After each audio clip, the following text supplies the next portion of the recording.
मिने वाञ्छकल्पतरुभ्यश्च कृपासिन्धुभ्येव च पतितनाथ पावनेभ्यो वैष्णवेभ्यो नमो नमः। नमो महावदन्याय कृष्ण प्रेम प्रदायते कृष्णाय कृष्ण चैतन्य नामने गौरातुषे नमः। हे कृष्ण करुणा सिंधु दीनबंधु जगतपते गोपिशा गोपिका कांत राधाकांत नमस्तुते। ताप्त कंचन गौरंगी राधे वृंदावनेश्वरी वृषभानुसुते देवी प्रणमामि हरिप्रिये। जय श्री कृष्ण चैतन्य प्रभु नित्यानंदा श्री अद्वैत गदाधर शिवासादि श्री गौर भक्त वृंदा। हरे कृष्ण कृष्ण कृष्ण हरे हरे हरे राम राम राम हरे हरे। सर्वप्रथम मैं अपने दीक्षा गुरु नित्य लीला प्रविष्टा श्री श्रीमद् भक्ति वेदांत नारायण गोस्वामी महाराज जी के अभय चरण कमलों में अनंत कोटि दंडवत प्रणाम ज्ञापन करता हूँ। उनकी यह तो की कृपा की वांछा करता हूँ। तत्पश्चात मैं अपने शिक्षा गुरु नित्य लीला प्रविष्टा श्री श्रीमद् भक्ति वेदांत स्वामी महाराज श्रीला प्रभुपाद उनके अभय चरण कमलों में अनंत कोटि दंडवत प्रणाम ज्ञापन करते हुए उनकी अहेतु की कृपा की वांछा करता हूँ। तत्पश्चात हमारे साथ जुड़े हुए सब वैष्णवियों के चरणों में यथायोग्य प्रणाम स्वीकार हो। आप लोगों का बहुत बहुत स्वागत है राम कथा के इस सत्र में। राम कथा का ये सत्र जो है ये बारात में चल रहा है। राम जी की बारात जनकपुर में, मिथिला में। और बारात भी ऐसी कि जिसे देखकर कल और परसों हमने ये सुना कि पूरा जो देव समाज है, देवताओं का जमूह पूरा का पूरा इस बारात में शामिल है। अब शामिल होकर जब वो ये देखते हैं ऐसा ऐश्वर्य, ऐसा वैभव, एक तरफ तो दशरथ जी का जो अपनी बारात लेकर आए, दूसरी तरफ मिथिला में प्रवेश के बाद मिथिलापुरी का, तो ऐसा अद्भुत ऐश्वर्य देखकर जितने भी जो देवता हैं वो एकदम अनुरक्त हो गए। उन सबको अपने अपने लोग बहुत तुच्छ लगने लगे। उन्होंने कहा ये अब तक हम रह कहाँ रहे थे, असली जगह तो रहने की ये है। उसका कारण है, उसका कारण क्या है? गोस्वामी तुलसीदास जी लिखते हैं कि उसका कारण ये है, रचना सकल अलौकिक नाना, चित वही चकित विचित्र बिदाना, नगर नारी नर रूप निधाना, सुगर सुधरम सुशील सुजाना। जिस प्रकार से जनकपुरी को सजाया गया है, इतने सुंदर मंडप लगाए गए हैं, वैसे दिखने में अम, अद्भुत विचित्र मंडप और नाना प्रकार की सब अलौकिक रचनाओं को देखकर पूरा देव समाज चकित होकर घूम रहा है। उसके बाद वो ये देखते हैं कि इस नगर के स्त्री पुरुष जो हैं वो सब के सब रूप के भंडार हैं, सुगढ़ हैं, श्रेष्ठ धर्मात्मा है, सुशील और सुजान है। इन सब को देखकर देवता और देवांगनाएं ऐसे प्रभाहीन हो गए जैसे चंद्रमा के उजाले में तारागण फीके पड़ जाते हैं। अब यहाँ पर ब्रह्मा जी को विशेष आश्चर्य हुआ। हम्म? ब्रह्मा जी को आश्चर्य क्यों हुआ? गोस्वामी तुलसीदास जी लिखते हैं, विविधि भयु आचरजु विशेषी निज करनी कछु कतहु न देखी। वो ये कहने लगे कि मैंने तो ये सोचा कि ये पूरी की पूरी सृष्टि की रचना मैंने की है, और देखा जाए तो की भी उन्होंने ही है।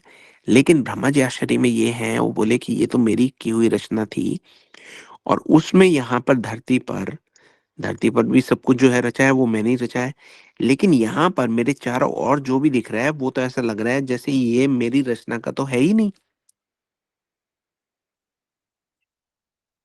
ब्रह्मा जी की रचना का नहीं है तो किसका है? कहाँ से आया? सब सारे चकित होकर जब सब इकट्ठे होकर एक दूसरे से पूछते हैं कि हुआ क्या, तब वहां पर शिव जी आते हैं। गोस्वामी तुलसीदास जी कहते हैं कि शिव समझाओ देव सब जनि आचरज भुलाऊ, हृदय विचारो धीर धरी सिय रघुवीर बिहाऊ। शिव जी ये कहते हैं कि तुम सारे इधर आओ, मैं तुम्हें समझाता हूँ कि हुआ क्या है। सब लोग जाते हैं शिव जी के शरण में, ब्रह्मा जी भी साथ में है। शिव जी सबको बहुत प्रेम से समझाते हैं कि आप सब लोग आश्चर्य में बिल्कुल भी मत रहिए। अच्छा, आश्चर्य में नहीं रहिए, क्यों? शिव जी ने कहा कि आप सबको एक विचार करना है। क्या विचार करना है? कि आप आए हैं तो कहाँ आए हैं? अब सब सोचने लगे कि कहाँ आए हैं। तो शिव जी ये कहते हैं कि हृदय में धीरज धरकर विचार तो करो कि ये आप जिसके विवाह में आए हो वो कौन है? किसका विवाह है? ये अवसर है तो क्या है? फिर शिव जी उनको बताते हैं कि देखिए ये जो अवसर है, ये सीता जी मतलब भगवान की महामहिमामयी निज शक्ति। और राम जी कौन है? अखिल ब्रह्मांड नायक, परम ईश्वर, साक्षात भगवान। बोले उनका विवाह है, उनके विवाह में आए हो। आप तो अपने भाग्य को सराहो कि आपको इनके विवाह में आने का अवसर हुआ है। आप ये मत देखो कि यहाँ क्या है, क्या नहीं है, क्योंकि इनकी रचना का पार कोई नहीं पा सकता। ये तो इनकी कृपा से हमें कई बार थोड़ा बहुत ऐश्वर्य देखने को मिलता है और हम उसे स्वयं को बना लेते हैं। लेकिन अगर देखा जाए तो इस संसार में, इस रचना में जो भी है, जो पूरा देव समाज भी है, जो पूरे ब्रह्मा जी भी हैं, ब्रह्मा जी को मिली हुई शक्तियाँ भी हैं। सब का सब जो है वो इन्हीं की ही देन है। इसलिए आप उनके विवाह में आए हुए हो। आप ये समझो, देखिए शिव जी इतना सुंदर कथा कर रहे हैं वहाँ पर, सब देवताओं को इकट्ठा करके वो ये कहते हैं आप ये समझो कि जिनका नाम लेते ही, केवल नाम से, पूरे जगत में जितने भी अमंगल हैं, वो समूल नष्ट हो जाते हैं। सब अमंगल जो है मूल के साथ नष्ट हो जाते हैं। जिनकर नामो लेत जग माही, सकल अमंगल मूल नसाही। करतल होई पदारथ बारी, तेईस ये रामू कयू कमारी। वो ये कहते हैं कि जिनका नाम लेने से ही चारों पदार्थ मतलब अर्थ, धर्म, काम, मोक्ष, ये सब वश में आ जाते हैं, मतलब आपकी मुट्ठी में आ जाते हैं। ये वही जगत को बनाने वाले माता पिता श्री सीताराम जी हैं। ऐसा किसने कहा? शिव जी ने कहा। गोस्वामी तुलसीदास जी कहते हैं कि शिव जी कौन है? काम के शत्रु शिव जी ने कहा।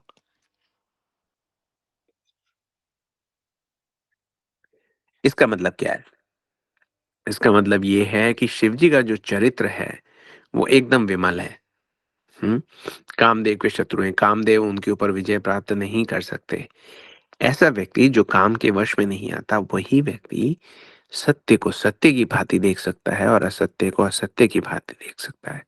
आपको याद होगा कि शुरू में भी शिव जी ने बताया था पार्वती जी को कि जब तक व्यक्ति सत्य को सत्य नहीं देखता, तब तक उसे रास्ते में पड़ी हुई रस्सी भी सर्प के समान प्रतीत होती है। इसका मतलब ये है, सत्य को यथार्थ रूप में देखने के लिए व्यक्ति को क्या करना होगा? शिव जी की शरण लेनी होगी। इसी प्रकार से शिव जी ने बहुत तरीकों से देवताओं को समझाया। यही विधि शंभु सुरन समझावा, पुनि आगे बर बसरी चलावा। और फिर अपने जब पूरे देवताओं को समझा दिया, सब देवताओं ने नमन किया शिव जी को। शिव जी ने कहा अब हमारा एक ही काम है। बोले क्या? वो ये है कि इस बारात में हमें अब सम्मिलित होना है। तो सब देवताओं ने कहा शिव जी को कि भाई इसमें सम्मिलित कैसे होना है, वो उसका उपाय तो आप ही बताएंगे। शिव जी बोले कि आप मेरे पीछे पीछे चलिए। शिव जी जो है अपने श्रेष्ठ बैल नंदीश्वर को आगे बढ़ाते हुए चले। सब देवताओं ने देखा कि शिव जी के पीछे पीछे जब वो चलते हैं, तो सब देवताओं ने देखा कि वहां पर दशरथ जी जो हैं मन में बड़े ही प्रसन्न और शरीर से पुलकित हुए चले जा रहे हैं। इसका मतलब वो बारात के साथ साथ चलना शुरू हो चुके हैं। आज की कथा में हम ये भी देखेंगे कि बारात के साथ तो चलना शुरू हो ही चुके हैं, किस प्रकार से ये बारात में सम्मिलित होने जा रहे हैं। हम्म। तो अब सब लोग दशरथ जी को देख रहे हैं। दशरथ जी को ये देख रहे हैं कि दशरथ जी जो है वो अपने साथ साधुओं और ब्राह्मणों की मंडली को लेकर जा रहे हैं। और साधु संघ, ब्राह्मणों का संघ जो है ऐसी शोभा दे रहा है जैसे समस्त सुख जो है, दुनिया भर के जो सुख हैं, उन्होंने एक शरीर धारण कर लिया हो। हम्म। और दशरथ महाराज की सेवा के लिए प्रस्तुत हुआ हो। बोले ऐसी वहां की शोभा है। और उनके साथ चारों जो सुंदर पुत्र हैं उनके, वो उनके पीछे पीछे चल रहे हैं। उनको देखते हुए ऐसा लग रहा है, गोस्वामी तुलसीदास जी कहते हैं कि उन चारों पुत्रों को साथ में देखकर ऐसा लग रहा है कि संपूर्ण मोक्ष, संपूर्ण मोक्ष मतलब सालोक्य, सामीप्य, सारूप्य, साहुज्य, सब शरीर धारण किए हुए चल रहे हैं। हम्म। तो मरकतमणि और सुवर्ण के रंग की सुंदर जोड़ियों को देखकर इसका मतलब एक श्याम और एक गौर वर्ण के भाई मतलब एक जोड़ी, दूसरा श्याम और गौर वर्ण के भाई राम और लक्ष्मण, भरत और शत्रुघ्न, ये दो भाइयों की सुंदर जोड़ियों को देखकर देवताओं को कम प्रीति नहीं हुई, इसका मतलब बहुत ही अधिक प्रीति हुई। फिर श्री रामचंद्र जी को देखकर वह हृदय में इतने हर्षित हुए और राजा की सराहना करते हुए उन्होंने फूल बरसाने शुरू किए। तो बारात चल रही है, उसके साइड में अभी ये सब देव समाज चल रहा है और साइडों से क्या कर रहा है, उन पर फूल बरसा रहा है। और रामचंद्र जी को देखकर मतलब इनके जो हृदय हैं वो बहुत हर्षित हुए, होंगे ही हर्षित, क्योंकि नख से लेकर शिख तक श्री रामचंद्र जी के सुंदर रूप को बार बार देखते हुए पार्वती जी सहित श्री शिव जी का शरीर पुलकित हो गया और उनके नेत्र से अश्रुधारा बहने लगी। राम रूप नख सिख सुबग बरही बार निहारी, पुलक गात लोचन सजल उमा समेत पुरारी। है ना। देवताओं ने भी देखा, देवताओं को भी सुखाया, उन्होंने फूल भी बरसाए, लेकिन आंखों से अश्रु किसके बहे, शिव जी के और पार्वती जी के। अब राम जी को, जिनका की जो शरीर है वो श्याम रंग का है, जिन्होंने पीले रंग के वस्त्र धारण किए हुए हैं और उन्होंने बहुत सारे आभूषण पहन रखे हैं। अब ये आभूषणों को गोस्वामी तुलसीदास जी कहते हैं कि वो आभूषण नहीं है, जो मंगल रूप जितने भी शगुन है, मंगल रूप जितने भी चिन्ह है, जितने भी लक्षण है, वो सब आभूषणों का रूप धारण कर कर श्री राम जी की शोभा बढ़ा रहे हैं। या मान लीजिए श्री राम जी के शरीर पर उनको स्थान मिल गया, इस वजह से उनकी स्वयं की शोभा बढ़ रही है। हम्म। रामचंद्र जी के सुंदर मुख को वो कहते हैं, गोस्वामी तुलसीदास जी कहते हैं कि शरद पूर्णिमा के निर्मल चंद्रमा के समान है, और जो उनके नेत्र हैं वो एकदम नवीन कमल को लजा देने वाले हैं। उनकी सुंदरता अलौकिक है, कहीं नहीं जा सकती, बहुत बहुत प्रिय लगती है। इस प्रकार से गोस्वामी तुलसीदास जी उनकी जो शोभा है वो बता रहे हैं। फिर ये कह रहे हैं कि उनके साथ उनके जो भाई हैं बहुत मनोहर लग रहे हैं। हम्म। और जो जिस घोड़े पर श्री राम जी विराजमान है उसकी चाल देखकर गरुड़ भी लजा जाते हैं। इसका मतलब कि भगवान के घोड़े का भी वर्णन नहीं किया जा सकता कि इतना सुंदर है। गोस्वामी तुलसीदास जी कहते हैं कि ऐसा लगता है उस घोड़े को देखकर मानो कामदेव ही घोड़े का रूप धारण कर कर आ गए हैं।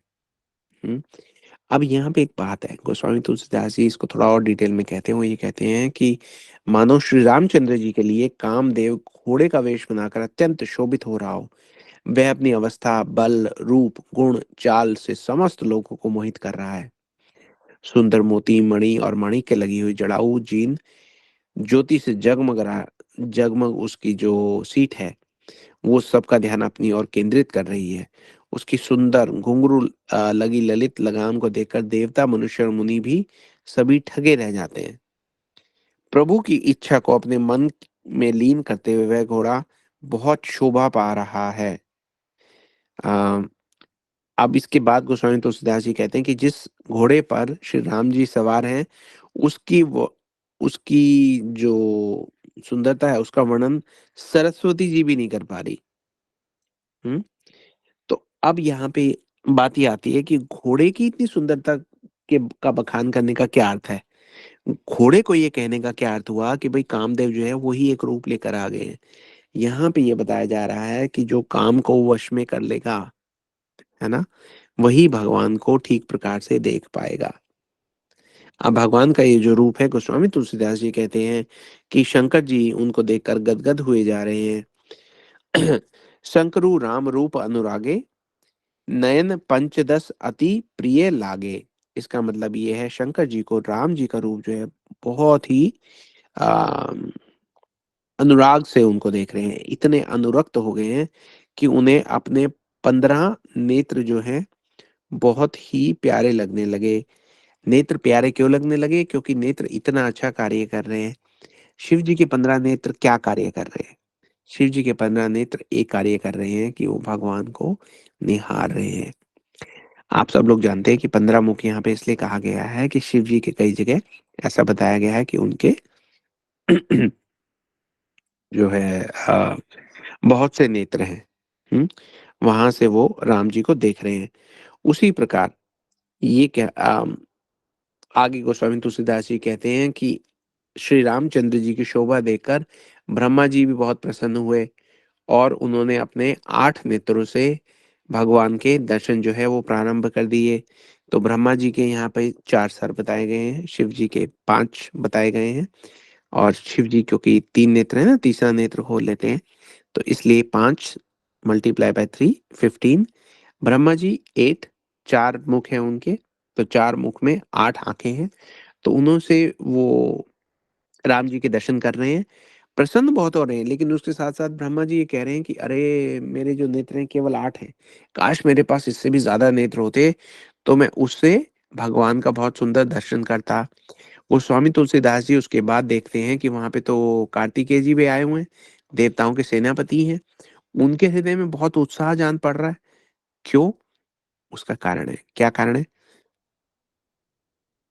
ब्रह्मा जी ने 8 नेत्रों से भगवान के दर्शन किए, लेकिन कार्तिकेय जी जो हैं वो 12 नेत्रों से कर रहे हैं। आप सब जानते हैं उसके पीछे की स्टोरी भी, कि एक जगह ये कहा गया है कि कार्तिकेय जो थे वो 6 पुत्र थे, मिलाकर 1 बन गए थे। तो इसलिए यहाँ पर गोस्वामी तुलसीदास जी ये कहना चाह रहे हैं कि 6 का मतलब 12 नेत्र। इसका मतलब ब्रह्मा जी से 1.5 गुना ज़्यादा नेत्र हैं उनके पास, जिनसे वो भगवान के दर्शन कर रहे हैं और ब्रह्मा जी से भी अधिक आनंद को प्राप्त कर रहे हैं। अब उसके बाद गोस्वामी तुलसीदास जी कहते हैं कि इनको तो छोड़िए, इंद्र हुँ? इंद्र अपने 1000 नेत्रों से श्री रामचंद्र जी को देख रहे हैं और गौतम जी के शाप को अपने लिए परम कल्याणकारी मान रहे हैं, परम हितकर जान रहे हैं और ये सारे देवता जो हैं देवराज इंद्र से ईर्ष्या कर रहे हैं। कह रहे हैं कि आज इंद्र के समान भाग्यवान दूसरा कोई और नहीं है। कितने नेत्रों से वो भगवान श्री रामचंद्र जी की इस अनुपम शोभा के दर्शन कर रहे हैं। खैर, श्री रामचंद्र जी को देखकर सब देवगण बहुत प्रसन्न हैं और दोनों राजाओं के समाज में विशेष हर्ष छाया हुआ है। दोनों राजा कौन? महाराज जनक और महाराज दशरथ। उनके समाज में विशेष हर्ष छाया हुआ है। दोनों ओर से राज समाज में अत्यंत हर्ष है, जोर जोर से नगाड़े बज रहे हैं, देवता प्रसन्न होकर जय जयकार कर रहे हैं, कह रहे हैं रघुकुल मणि श्री रामचंद्र जी महाराज की जय हो, जय हो, जय हो, फूल बरसा रहे हैं। तो ये जो बारात है ये चलती जा रही है। इस बारात को आती हुई जानकर बहुत प्रकार के बाजे बजने बजने लगे और रानी जो है सुहागिन स्त्रियों को बुलाकर परछन के लिए मंगल द्रव्य सजाने लगी। अनेक प्रकार से थाली सजाकर, अनेक मंगल द्रव्यों को यथायोग्य सजाकर ये सारी स्त्रियां जो है आनंद पूर्वक उनको परछन के लिए चली, उनसे उनको लेवा लाने के लिए, बारात को लेवा लाने के लिए चली। ये सारी जो स्त्रियां हैं इनकी इनका जो मंगलमय रूप है उसका गोस्वामी तुलसीदास जी उसके बाद बड़ा विस्तृत रूप से वर्णन करते हैं और वो ये कहते हैं कि क्योंकि ये स्त्रियां जो हैं बहुत मंगलमयी हैं, बहुत सुंदर है, इनका जो मन का भाव है वो बहुत सुंदर है, तो इस प्रकार से ये आगे बढ़ रही हैं कि वहां पर आ, शची खड़ी हुई है, इंद्र जी की वाइफ, सरस्वती जी हैं, लक्ष्मी जी हैं, पार्वती जी हैं। ये सब जो स्वभाव से पवित्र और सयानी देवांगनाएं थी, इन सब ने आपस में चर्चा की कि इतनी सुंदर सुंदर स्त्रियां जा रही हैं, अगर हम इनके साथ ही रनिवासे में जा मिले तो किसी को पता ही नहीं लगेगा कि हम कौन ये कौन, इन्हीं के साथ हिल मिलकर हम बारात में सम्मिलित हो जाते हैं। अभी शिव जी, ब्रह्मा जी, इंद्र तो अभी नहीं हुए हैं, लेकिन यहाँ पर जो शची जी हैं, सरस्वती जी हैं, लक्ष्मी पार्वती जी हैं, वो सब के सब रनिवास में जा मिली। मनोहर वाणी से मंगल गान करने लगी। हर एक किसी को ये लगा अरे हम भी तो गीत गा रहे हैं, ये भी गीत गाने वाले हैं, हमारे साथ कोई बारात को लेके जाने वाली टोली की ही स्त्रियां हैं। तो ये अब उनकी तरफ किसी ने विशेष ध्यान इसलिए भी नहीं दिया क्योंकि गोस्वामी तुलसीदास जी ये कहते हैं कि कर ही गान कल मंगल बानी हर्ष विवश सब काहू न जानी। सब लोग हर्ष के वश में है।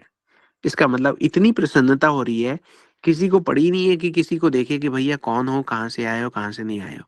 किसी ने किसी का आधार कार्ड चेक नहीं किया। बस एक दूसरे को देखा और मंगल गान जो है जोर जोर से गा रहे हैं, बहुत मधुर वाणी में गा रहे हैं। और गोस्वामी तुलसीदास जी कहते हैं कौन जान के ही आनंद बस सब ब्रह्म पर परिछन चली।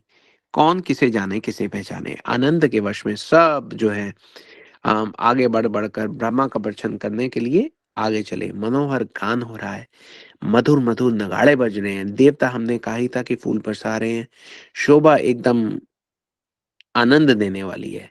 और दूल्हे को देखकर तो सब स्त्रियां जो है वो हृदय में बहुत बहुत हर्षित हो जाती हैं। उनके कमल सरीखे नेत्र में प्रेम का अश्रु, उसका जल उमड़ आता है और सुंदर अंगों में पुलकावली छा जाती है। श्री रामचंद्र जी का वेश देखकर सीता जी की जो माता है सुनैना जी, उनके मन में जो सुख आता है उसे तो हजारों सरस्वती और शेष जी 100 कल्पों में भी नहीं कह सकते, कह ही नहीं सकते। इतना उनके मन में सुख उत्पन्न होता है। मंगल अवसर जानकर नेत्रों के जल को रोके हुए रानी प्रसन्न मन से परछन कर रही हैं। वेदों में कहे हुए तथा कुलाचार के अनुसार सभी व्यवहार रानी ने भली भांति किए। इसका मतलब रानी ने उनका भली भांति से स्वागत किया। उसके बाद वो ये कहते हैं कि स्वागत भी किस किस ध्वनियों से हुआ है। गोस्वामी तुलसीदास जी उसके बारे में भी बड़ा विस्तृत रूप से बताते हैं। वो ये कहते हैं कि पंच शब्द और पंच ध्वनि। पंच शब्द क्या?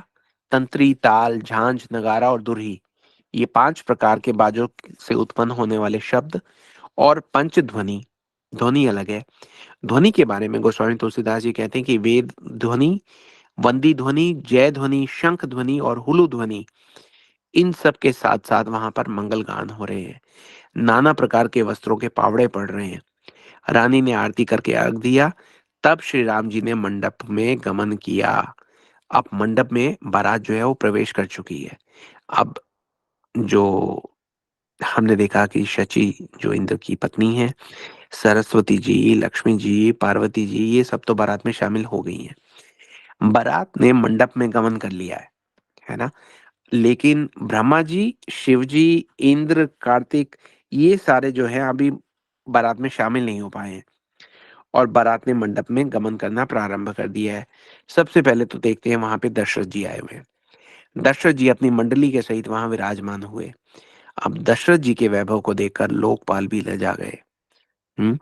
अब आप खुद ये समझिए कि जिनके स्वागत में देवता जो है चारों तरफ से फूल बरसाते हुए चल रहे हैं और जो उनके साथ ब्राह्मण हैं वो सारे के सारे वेदों का शांति पाठ करते चल रहे हैं, तो उनके ऐश्वर्य के बारे में, उनके वैभव के बारे में क्या बताए और कोई क्या समझे।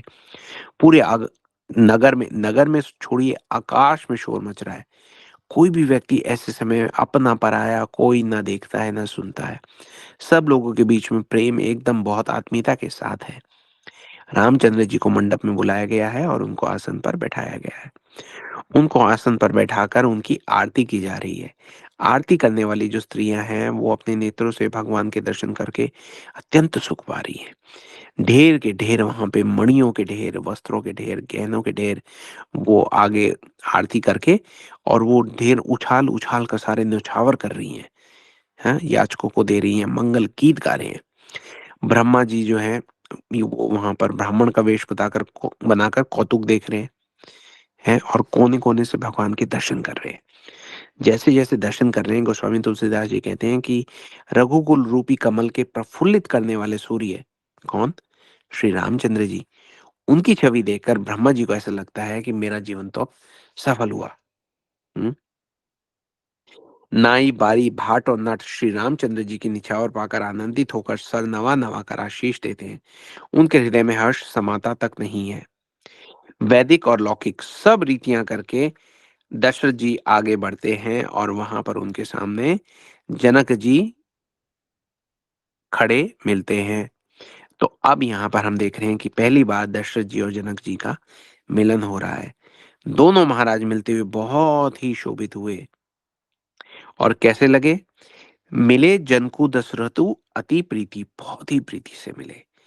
करी वैदिक लौकिक सब रीति, एक दूसरे के साथ मिलकर जो भी उनकी रीतियां हैं, जो भी उनके रिवाज हैं, उन सब का पालन किया गया। उसके बाद मिलत महा दो राज बिराजे, उपमा खोजी खोजी कबि लाजे। बोले ये जो दोनों राजा हैं, इनके इनके स्वभाव के बारे में, इनके चरित्र के बारे में, इनके कुल के बारे में कोई क्या कहे और कोई क्या ना कहे। जैसे ही ये एक दूसरे से मिलते हैं तो ऐसा लगता है कि वहां की शोभा का जो वर्णन है उसके लिए तो कवि उपमा खोज खोज कर थक गए, लेकिन उनको उपमा मिली ही नहीं। कि कैसे इसका बखान किया जाए। जब कोई उपमा नहीं मिली तो हृदय में हार कर उन्होंने यही उपमा निश्चित की कि इनके समान ये ही हैं, इनकी कोई और उपमा दी ही नहीं जा सकती। समधियों का मिलाप या परस्पर संबंध देखकर देवता तो अनुरुक्त हो गए, फूल बरसाकर यश गाने लगे हैं। जब से ब्रह्मा जी ने जगत को उत्पन्न किया है, आपस में एक दूसरे से बात कर रहे हैं देवता। वो ये कह रहे हैं कि जब से ब्रह्मा जी ने इस जगत को उत्पन्न किया है, तब से हमने विवाह तो बहुत देखे हैं, बहुत सुने हैं, लेकिन सब प्रकार से समान बराबरी के साज समाज और पूर्ण समता युक्त समधी तो आज तक हमने ऐसे देखे ही नहीं है, जैसे जनक जी हैं और जैसे दशरथ महाराज हैं। अब देवता जो आपस में ये बातें कर रहे हैं, तो उनकी बातों को सब लोग सुन रहे हैं, और जैसे जैसे उनकी बातों को सुन रहे हैं, तो दोनों ओर जनक जी और दशरथ महाराज के पक्ष में, दोनों पक्षों में अलौकिक प्रीति छा गई है। सुंदर पावड़े और अर्घ देते हुए जनक जी दशरथ जी को आदर पूर्वक मंडप से में अंदर ले आए। अब दशरथ जी जब अंदर आए तो मंडप को देखकर उसकी विचित्र रचना और सुंदरता से बहुत प्रभावित हुए, मोहित हो गए। हम्म। अच्छा, उसके बाद जनक जी क्या करते हैं, देखिए क्या शिष्टाचार है उनका। जितने भी मेहमान आए हुए उनके लिए जनक जी अपने हाथों से सबके लिए सिंहासन लेकर जगह पर रखते हैं, और उसके बाद अपने कुल कुल के इष्ट देवता के सम्मान आ, वशिष्ठ जी की पूजा करते हैं, उनका आशीर्वाद लेते हैं। विश्वामित्र जी की पूजा करते हैं, उनका आशीर्वाद लेते हैं। और उनके प्रति तो विशेष जो जनक जी की जो परम प्रीति है, वो तो बखान ही नहीं की जा सकती, क्योंकि विश्वामित्र जी ही हैं जो राम और लक्ष्मण जी को मिथिलापुरी लाए थे। उसके बाद राजा ने सबको बैठाकर सब ऋषियों की, संतों की, साधुओं की, ब्राह्मणों की प्रसन्न मन से पूजा की। सबको दिव्य आसन दिया और सबसे एक एक के पास जाकर उनके चरण स्पर्श करके सबका आशीर्वाद प्राप्त किया। हम्म। उसके बाद उन्होंने कौशलाधीश राजा दशरथ की पूजा की, उन्हें महादेव जी के समान जाना। हम्म। उसके बाद अपने भाग्य और वैभव के विस्तार की सराहना करके हाथ जोड़कर विनती की और बड़ाई की। राजा जनक ने जब सब बारातियों का समधी महाराज दशरथ जी के साथ सब प्रकार के से आदर पूर्वक पूजन किया और सबको उचित आसन दिए, तो ये सब किया गया, गोस्वामी तुलसीदास जी कहते हैं, मैं वर्णन नहीं कर सकता, है ना। तो अब जब ये सब सारा हो रहा है और सबका ध्यान जो है वो इस ओर है कि जनक जी और दशरथ जी का आपस में परस्पर व्यवहार क्या है। अब यहाँ पर ब्रह्मा, विष्णु, शिव, दिक्पाल और सूर्य, जो श्री रघुनाथ जी का प्रभाव जानते हैं, वो सब के सब मौका देखकर ब्राह्मणों का वेश बना लिया उन्होंने सबने, और ब्राह्मणों का वेश बनाकर बारात में शामिल हो गए। यहाँ पर गोस्वामी तुलसीदास जी एक बड़े विनोद भाव से लिखते हैं कि कपट विप्र वर वेश बनाए। कपट तो लिखा, लेकिन उनका कहने का मतलब है चतुराई दिखाई उन्होंने। फटाफट उन्होंने विप्र वेश बना लिया। कौतुक देखी अति सचुपाए, पूजे जनक देव सम जाने, दिए सुआसन बिनु पहचाने। जनक जी ने भी देखा, लेकिन उनको पहचाना नहीं, उनका भी पूजन कर दिया और बिना पहचाने भी उन्हें सुंदर आसन दे दिए। तो देखिए, ब्रह्मा जी, विष्णु, शिव, दिक्पाल और सूर्य, वो सब के सब भगवान श्री रामचंद्र जी की बारात में सम्मिलित हो गए। किसी ने किसी को पहचाना ही नहीं। गोस्वामी तुलसीदास जी कहते हैं, पहिचानु को की ही जान सभी, अपान सुधि भी बहु, आनंद कंदो बिलो की, दुल्हु उभय दिसी आनंदमऊ। कौन किसको जाने किसको पहचाने, सबको अपनी सुध ही भूली हुई है। आनंद कंद दूल्हे को देखकर, श्री रामचंद्र जी को देखकर दोनों ओर आनंदमय स्थिति हो रही है। सुजान श्री रामचंद्र जी ने तो देवताओं को पहचान लिया, रामचंद्र जी ने पहचान लिया कि ये कौन कौन है, क्या वेश बदल कर आए हैं। और फिर उन्होंने हाथ जोड़कर उनकी मानसिक पूजा करते हुए उन्हें मानसिक आसन दिए। तो सारे ये जो देवगण हैं, ये श्री रामचंद्र जी का शील स्वभाव देखकर बहुत आनंदित होते हैं कि देखिए, हम आए हैं अपने प्रभु की बारात में, और इनका शील देखिए कि वो हमें, मतलब सबके आगे तो हमारा रूप नहीं प्रकट कर रहे, और मानसिक रूप से हमें आसन दे रहे हैं, हमें प्रणाम कर रहे हैं। क्या स्वभाव है इनका, क्या शील है इनका, क्या चरित्र है इनका। हम्म। तो आज हम यहीं पे कथा को विराम देंगे, जहां पर ब्रह्मा, विष्णु, शिव, दिक्पाल और सूर्य जो है वो श्री रघुनाथ जी की महिमा का गान कर रहे हैं। उसके बाद हमने देखा कि आज बारात जो है वो पहुंच गई अपने समधी जी के पास, उनका स्वागत हुआ है, उनको आसन दे दिए गए हैं।